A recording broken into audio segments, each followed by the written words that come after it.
Natan Vegritsky-Shimczyk. There's the name up on the screen. See how you handle pronouncing it. So I'll tell you again, Natan Vegritsky-Shimczyk. It's a challenge for all of us commentators, and we certainly enjoy that. But he was one of World Rowing's rising stars from Poland, and he's absolutely holding his own here in the elite category for men's single sculls racing. We look there over on the far side, though, the race lane lineup. Kim Dong-yong for Korea over on the far side in lane 1. We then have the Argentinian Brian Rosso in lane 2. This is him here up on the big screen.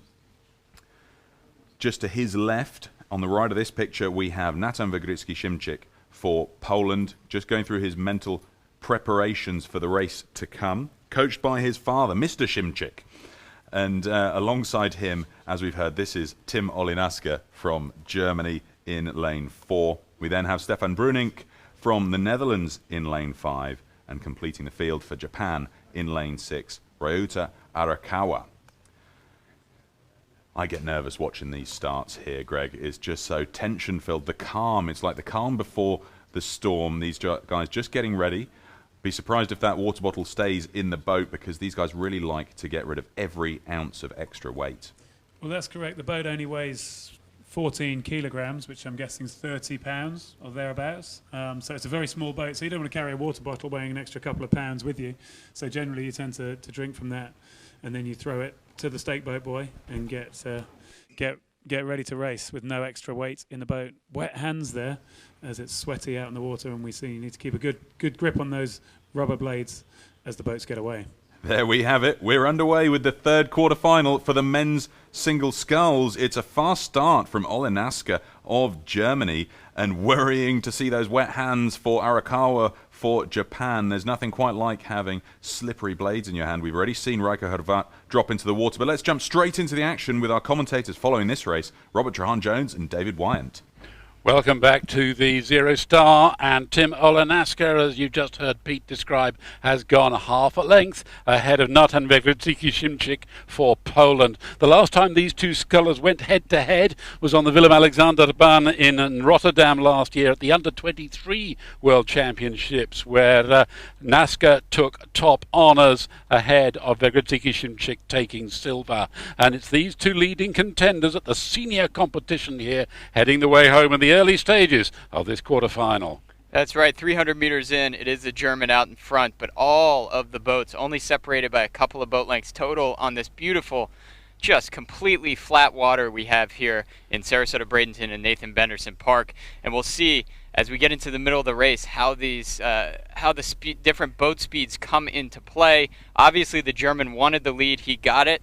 The aforementioned gentleman from Poland in lane 3 is with him, only a couple feet behind. They are young athletes. They have a history of racing against one another, and they are your top two at the moment. But again, in this quarterfinal, the top 3 will move through to the AB semifinal as they approach the red buoy line at 500 meters. Brian Rosso from Argentina over there in lane 2, right up there on the shoulder of the leaders. Also coming through Stefan Brunink, the Dutch sculler in lane 5.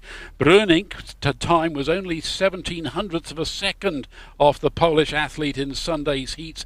They were the two fastest times of these 6 scullers, and they are right up there in the mix for the leading contenders. Really nothing to choose. The only one who's a little way off the race pace, Arakawa, the Japanese sculler out of last year's Under-23-4, is slipping back against the white-hot pace that's being set by the leaders. That's right. Even Kim Dong-yong up there from Korea is connected with almost everybody in front of him. He may not quite have connection with the Pole or the German, but that's how close it is up front as we come through the red buoy line at 7:50.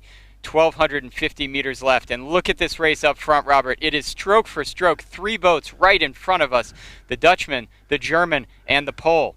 This is looking dangerous for Rosso. The Argentinian sculler needs to make up time. He's gone a length down in 4th position now. Great performance, as David was saying. Kim, the Korean sculler over on the far side, had to earn his place in this quarter with the extra race in yesterday's repechage, as did Arakawa for Japan. The Japanese sculler coming back into the picture. I thought he was going to be dropped right off the stern of the pack, but we're coming up to the halfway mark, and Naska, Bröning and Vegritsky Shimchik are absolutely level. This is a great race, David. This is just a tremendous race. This is exactly what we hope to see, especially in these quarterfinals where it means so much to the progression in the event. And at 1,000, it was completely dead level between all three of those gentlemen in lanes 3 through 5, and they're starting to pull away. It looks like the Polish single sculler and the Dutchman have a couple of feet now on the German. So the German led all the way to about 800. Then both the Polish sculler and the Dutchman caught him, and now those two are pulling away from him slightly. But just to give you context, all three of these boats have 2 lengths of open water clear back to 4th place. Poland going half a length up and slipping back after front-loading the race. The under-23 champion, Tim Naska. I know that our good friend and colleague Sebastian Franco will want us to give a shout-out for Hamburg Rowing Club, which is where Naska hails from, and Sebastian was president of that club not too long ago. So great news for the athletes from that particular nation, still sitting strongly in the 3rd qualifying slot, but such is the pace being set by Vegritsky Shimchik that he has drawn 1 length clear for Poland. These 3 leading contenders, I thought there was quite a mix in it at the halfway mark. I thought Kim was doing well to stay up with the pack. The Argentinian sculler Rosso was really in there with a chance, but as the second half has unfolded, the tail enders have just been blown away. Rosso is now back in 6th position, believe it or not. 500 to go, and now for the first time in this race, Bröning takes on the lead for the Netherlands. So it's a lot of back and forth. It really is a punishing race between these 3 single scullers out front. The German, he wanted to show great speed in the first 1,000. He's actually at a lower stroke rating than both of the single scullers in front of him. So he knows that he only has to make 3rd place to move through to the semifinal AB. And there is quite a distance between Naska, and it looks like in 4th place now in lane 6, Arakawa from Japan. So, and as soon as I could say that, I look back, and here comes the German again. Yes, he's taken it up. He's gone up to 35 strokes a minute. Vegritsky Shimchik has been at 31s for the last 500 metres. He's not overextending himself. He's letting Bröning and Naska just take it away. He's not going to get involved in any mind games, just sort of sitting there comfortably in that 3rd qualifying position as the 3 leading contenders come inside the last 200, the Netherlands leading Germany and Poland. This is fantastic stuff here. Stefan Bröning still holding on to the lead, but what a sprint here from Tim Naska. Goes up to 39 strokes a minute. Vegritsky Shimchik not interested in battling it out. He's comfortable in 3rd, dropping it to 28 strokes a minute. But this is coming in fast now for Naska. He wants to stamp his authority as a fast finisher here. Indeed, he is. In the last 70 meters or so, he has really motored to the front and continues now past the Dutch rower as they come to the line here, Peter.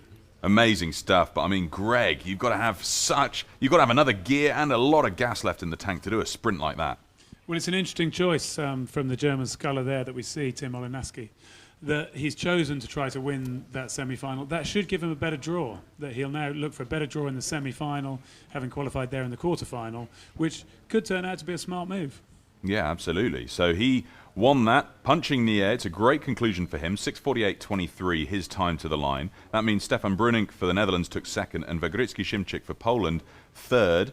Those 3 go through to the AB semi. That means that Ryota Arakawa for Japan finishing 4th ahead of Kim Dong-yong for Korea in 5th, and Brian Rosser for Argentina in 6th will go through to the CD semi-final. But what a great conclusion to that race, Sarah. Yeah, that was a really exciting finish there. I was getting a little worried because I did talk up Tim Naska before the race and to see him in 2nd, but then we saw what we expected, which is that he really set his mind to getting his bow ball across the line first and taking the win. And quite rightly, as Greg said, it's really important coming into the semi-finals because they do alternate the qualifications from these quarters when they're seeding the semi-finals.